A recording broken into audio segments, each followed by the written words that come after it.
Estamos de volta com Religare. Hoje eu converso com Luzia Werneck sobre espiritismo e cura espiritual. Nós vamos começar esse bloco novamente com o professor Raul de Barros Neto, diretor do Instituto de Ciências Biológicas e da Saúde da PUC Minas, falando sobre a importância da espiritualidade. Então eu penso que a cura espiritual é realmente a possibilidade de nós nos ajustarmos com o nosso entorno, conosco, com nós mesmos e, evidentemente, podermos superar as dificuldades no campo orgânico, no campo psíquico, social e energético espiritual. Luzia, a sua pesquisa em duas casas espíritas em Santa Luzia revelou que a experiência que as pessoas vivenciam ali é uma experiência do tipo uma terapêutica espiritual e, fundamentalmente, você diz que a grande enfermidade, o que as pessoas buscam de cura é a cura da esperança, né? Quais seriam as características de um tratamento espiritual numa casa espírita do tipo daquelas que você investigou na sua pesquisa? Bom, então vamos dizer, eu pesquisei duas casas que elas têm concepções diferentes, e foi muito bom isso, do tratamento espiritual, da terapêutica religiosa, e ele se dá de uma forma, o tratamento espiritual, ele se dá de uma forma bem diferente nas duas casas. Numa, existe uma triagem, você passa por uma triagem que chama atendimento fraterno.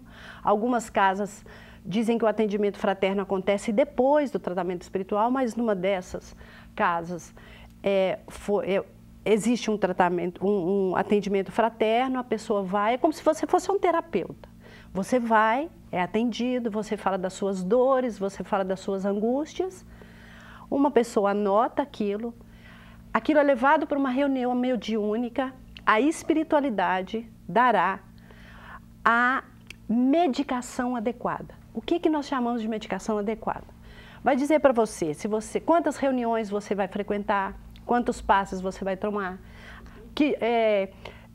água fluidificada que você precisa de tomar, quando você precisa de tomar. Alguns vidros, eles vêm numerados, outros vidros não, depende do tratamento. O tipo de tratamento, que conduta você vai utilizar, porque, por exemplo, há tratamentos que você não pode comer carne vermelha, que você não pode comer condimentos, bebida nem pensar.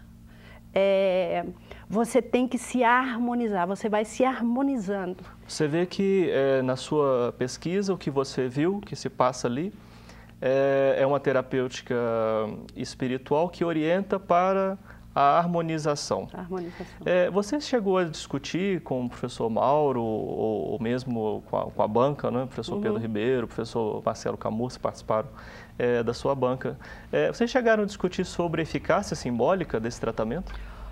Olha, professor... Dessa terapêutica? Olha, Flávio, o seguinte, a minha defesa, ela ficou muito centrada na tropicalização e na cristianização. E nós não discutimos muito a questão da terapêutica religiosa. Mas o professor Marcelo, depois, numa conversa com o professor Marcelo, ele me disse que como é importante esse tipo de trabalho e que se realmente as pessoas lá do centro e os dirigentes, porque os dirigentes foram assistir a minha defesa, né? Ele me disse assim, olha, da eficácia disso, ele me disse da importância disso no mundo hoje, né? Com esse hedonismo todo, com essa velocidade. E nós discutimos um pouco mais na coxia, né? Sim. Mais na coxia, porque ficamos muito em cima da questão da cristianização. Bom, quando você discute a cristianização, você está discutindo a esperança também.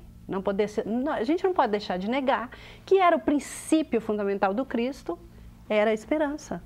É isso que o Cristo postulava, um mundo que fosse permeado pela esperança. Né? O Espiritismo, ele sempre se vincula a essa grande tradição, mas nem sempre a tradição reconhece no Espiritismo uma variação sua. Até porque, por algumas crenças, né, que o espírita tem em relação à vida após a morte, a relação com o mundo dos espíritos. Na sua pesquisa, houve tempo, houve oportunidade para ver esse outro lado? Quer dizer, o lado de uma tradição, de igrejas cristãs, de lideranças religiosas, que dizem, tudo bem, eles dizem que são cristãos, mas nós não os reconhecemos tanto porque a teologia cristã, ou a teologia católica, ou a teologia evangélica, etc.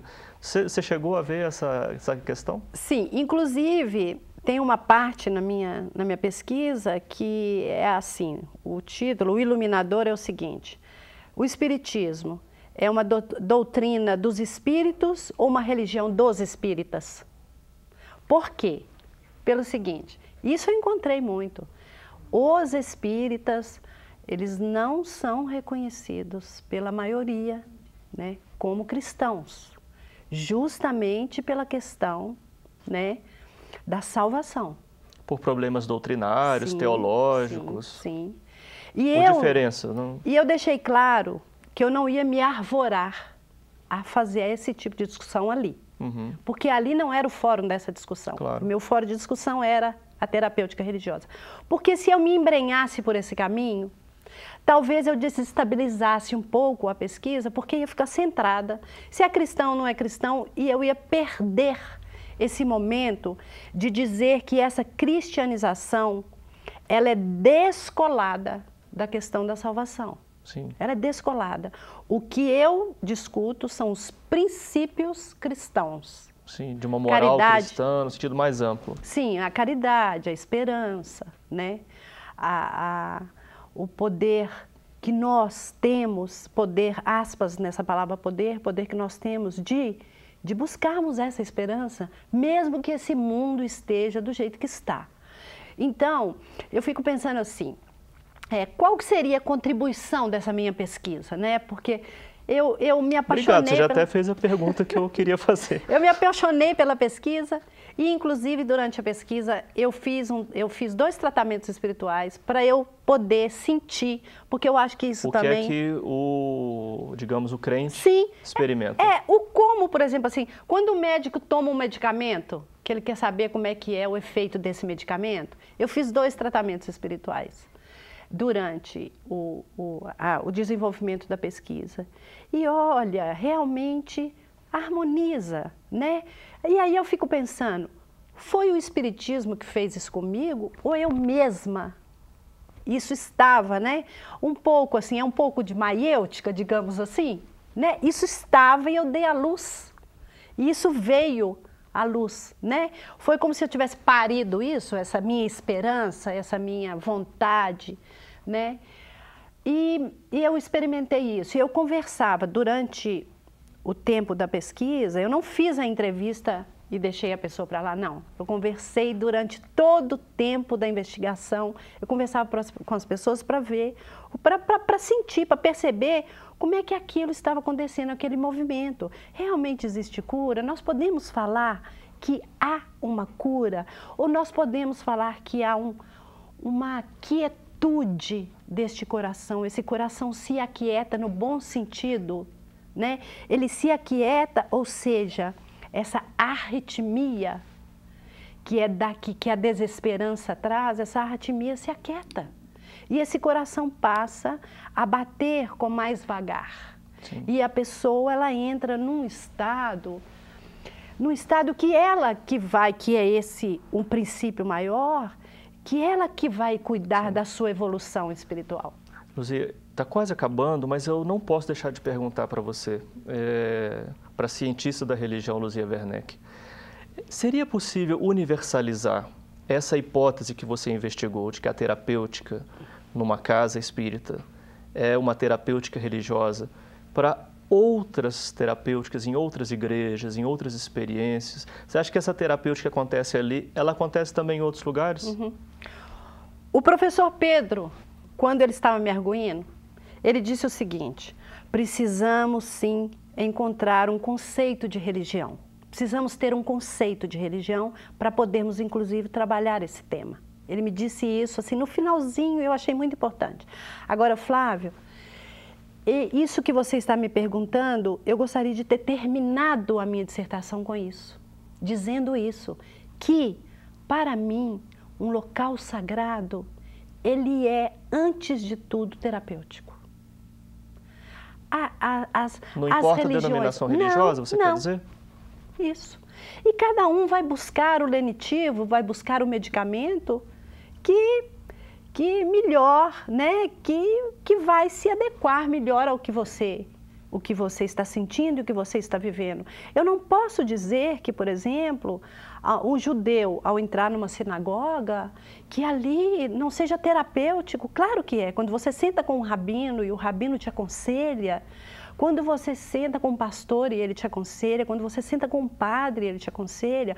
Por exemplo, quando aqui o Dom Valmor está falando na TV Horizonte e que as pessoas estão escutando, ele fala, eu lembro da minha mãe, ela ficava assim, não é em estado de êxtase, mas ela se levantava, ela se ajoelhava, ela fazia a persignação. Então era alguém que estava falando do outro lado. Sabe? Como não é terapêutico isso? Sim, sim. Claro que é terapêutico. Luzia, prazer imenso conversar com você. Nossa conversa foi excelente. E você tem matéria de sobra para continuar esse trabalho. Desejo muito sucesso e continuidade à sua pesquisa. Muito obrigada. O Religare é um projeto de extensão do Programa de Pós-Graduação em Ciências da Religião da PUC Minas. Para saber mais sobre nossos cursos de especialização e mestrado, acesse pucminas.br/ppgcr. Religare de hoje fica por aqui, mas você pode rever esta entrevista acessando tvhorizonte.com.br/religare. Obrigado pela sua companhia, um abraço muito cordial e até a próxima semana com o novo Religare, Conhecimento e Religião.